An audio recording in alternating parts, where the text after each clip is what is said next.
Oui, c'est ça. C'est comme nous. Nous disons par exemple, Bouddha fut un véritable messager de Dieu. Mais c'est juste après le passage de Bouddha que les gens ont dénaturé la pureté de la foi enseignée par Bouddha. D'accord. La croyance aux prophètes, aux messagers, un fondement parmi les fondements de la foi. Alors, celui qui traite l'un d'entre les prophètes de menteur, alors il a traité tous les prophètes de menteurs. Après, dans cette parenthèse, nous allons répondre à une personne qui affirme que Bouddha est un prophète, Abdul Majid.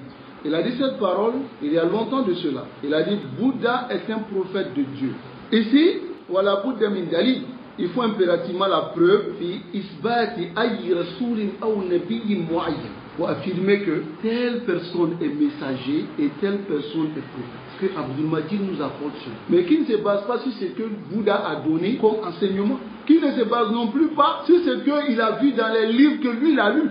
Mais qui se base sur les principes du Coran et puis de la Sunna, qui affirme effectivement que Bouddha est un prophète. Là, comme ça, si nous maintenant on ne croit pas que Bouddha est un prophète, nous, on va sortir de l'islam à cause de ça.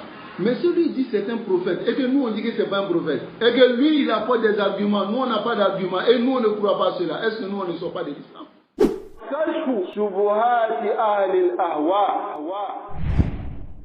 Al-Iman bi-Rusul aslun min usul al-Iman.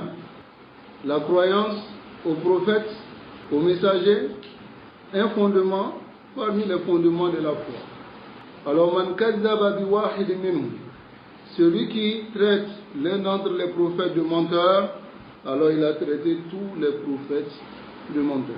Tayyib, wa minhum nabiyyuna, parmi eux, ces prophètes, il y a notre prophète Mohammed sallallahu alayhi wa sallam. Alladhi ba'athahu ila an-nasi kaffatan. Celui qu'Allah a envoyé à tous les hommes. Fayajibu al-iman bi haula. Donc il est obligatoire de croire à cela. Tayyib. Alors ici, il y a des prophètes que Allah subhanahu wa ta'ala a cité leur nom dans le Coran. Il y a d'autres aussi qui n'ont pas cité leur nom. Comme Allah dit wa minhum man qasasnahum alayh, c'est dont nous avons cité leur nom. Wa minhum man lam naqsushum alayh, il y a aussi parmi eux ceux que nous n'avons pas cité leur nom. La règle inda al-muslimin, chez les musulmans, an nu'mina, qu'on croit à tout ce que Allah subhanahu wa ta'ala a cité leur nom.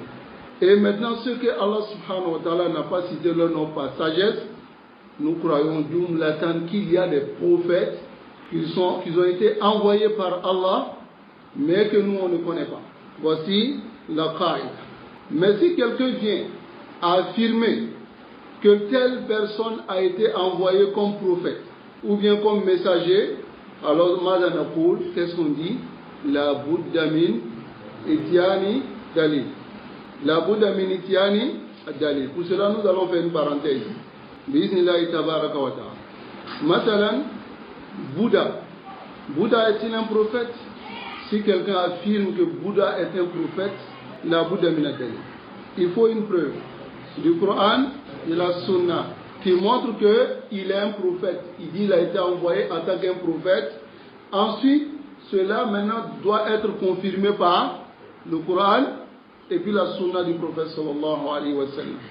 Voilà pourquoi dans cette parenthèse, nous allons répondre à une personne qui affirme que Bouddha est un prophète, Abdul Majid. Il affirme que Bouddha est un prophète. Il a dit cette parole il y a longtemps de cela. Il a dit Bouddha est un prophète de Dieu. Tayyib. Hala naqul, si il est réellement un prophète de Dieu et que nous on nie, naqulu bidhalika kafirin. On sera mécréant si on nie que Bouddha est un prophète alors que réellement il est un prophète. Lakin mal qaïda inda al-muslimin li-isbat an-nubuwwati ahad. Quelle est la qaïda chez les musulmans pour affirmer la prophétie de quelqu'un? La qaïda, c'est que Allah subhanahu wa ta'ala, il a cité certains prophètes et il y a d'autres qui n'a pas cité. Ceux qu'il a cités, nusbitu zalika bi asma'ihim. On affirme ces prophètes avec leur nom. Parce que Allah les a cités et parce que le messager d'Allah sallallahu alayhi wa sallam aussi, il les a cités dans les hadiths. Maintenant, ceux dont il n'a pas cité est-ce qu'il nous est permis d'indexer une personne pour dire que la personne est un prophète? Il ne nous est pas permis cela. Et c'est ce qu'Abdul Majid, il ne sait pas. Il prétend connaître l'islam, mais ici, déjà, il montre son ignorance. Parce que pour que Abdul Majid argumente, il va argumenter pour montrer que dans les enseignements de Bouddha, il y a l'appel à l'unicité. Dans les enseignements de Bouddha, il y a l'appel au bon comportement. Et il dit que celui qui lit les livres de Bouddha, il comprendra que les gens ont modifié ce que Bouddha a amené. Et il a même mentionné que Bouddha a prédit la venue d'un Bouddha. Parce que le nom Bouddha même, c'est un nom de louange. Mais ce n'est pas son vrai nom. Est-ce que vous comprenez? Donc il dit, il y a un autre Bouddha qui va venir, et Bouddha a prédit cela. Il y a un autre Bouddha qui va venir, et qui va gouverner tout le monde entier. C'est-à-dire, son message va prendre tout le monde entier. Et il argumente par cela maintenant pour dire que, est-ce que si ce n'est pas un prophète, est-ce qu'il pouvait savoir qu'il y a un prophète qui va venir et qui sera le sauveur de tout le monde? Allah Mustafa. qu'Allah nous préserve. D'abord, ici, il essaie d'argumenter. Hatta, il montre que les savants, ils peuvent faire erreur comme ils peuvent voir juste. Parce que certaines personnes ont rapporté que le chef Fawzan dit que Bouddha n'est pas un prophète. Donc, il veut montrer la fausseté de cette parole. Et en même temps, il veut affirmer que Bouddha est un prophète, mais il affirme avec quoi? Avec ce que les musulmans donnent comme qaïda? Avec la règle des musulmans? Non. Il n'utilise pas la règle des musulmans. Mais il dit Bouddha a appelé dans certains de ses enseignements au tawhid. Je pose la question.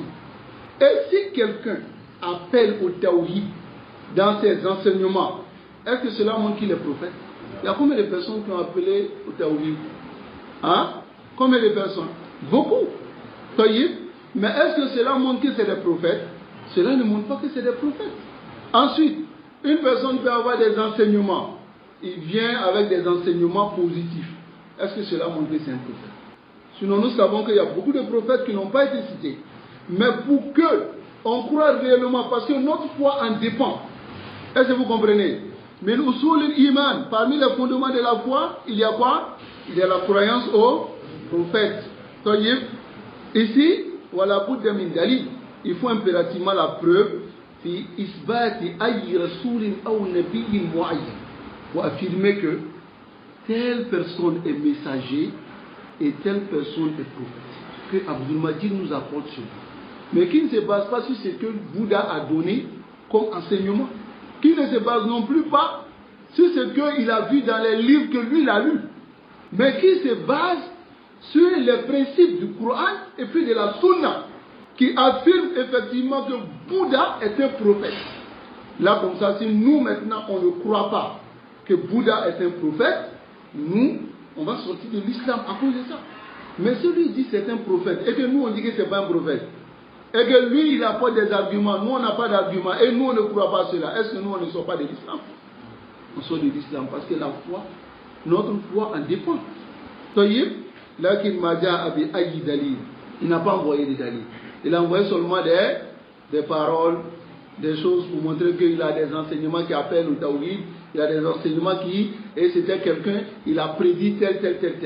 Subhanallah. Vous voyez là, la nousbit, on ne va pas affirmer que c'est un prophète.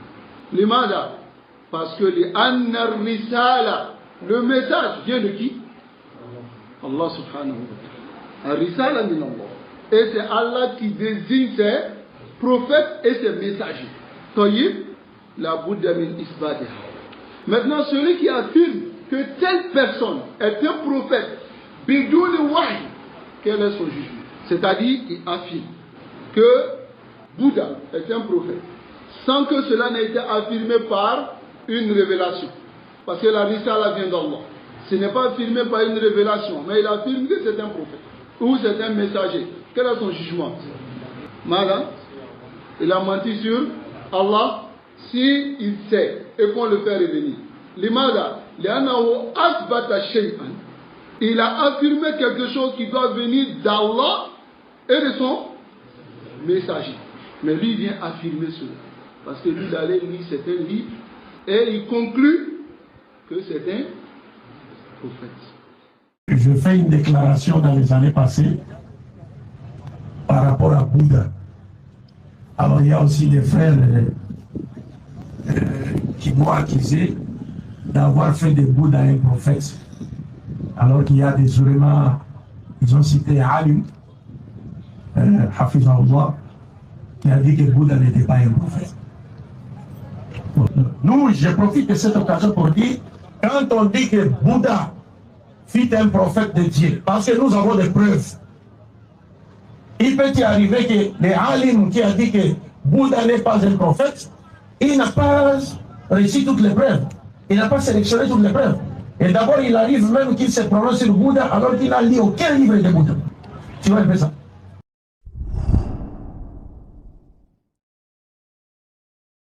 Voici le dégât de ces gens.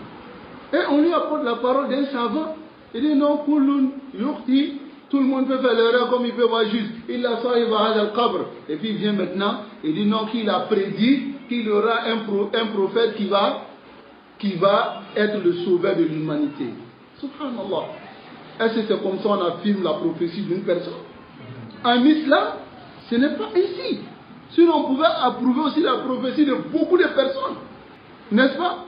Ceux qui sont venus avec des enseignements, pareil comme lui peut le dire pour Bouddha. Mais pourquoi on n'a pas affirmé la prophétie? Parce que dans les textes de l'islam, on affirme la prophétie de quelqu'un que lorsque Allah a affirmé et son messager a affirmé. Mais si tu affirmes sans que ces preuves-là ne viennent, alors tu peux même sortir de l'islam à travers cette parole. Parce que tu as dévancé Allah subhanahu wa ta'ala et son messager dans le fait d'affirmer la prophétie de quelqu'un. Je vous donne l'exemple. Pourquoi les savants se discutent sur la prophétie de Khidr, l'imada? Les savants pouvaient dire non, Khidr c'est quelqu'un qui a enseigné Moussa. C'est une science et c'est un prophète. Mais les savants se disputent parce qu'ils n'ont pas de texte clair qui montre que Khidr est un prophète. D'autres ont dit que c'est un prophète. Pourquoi?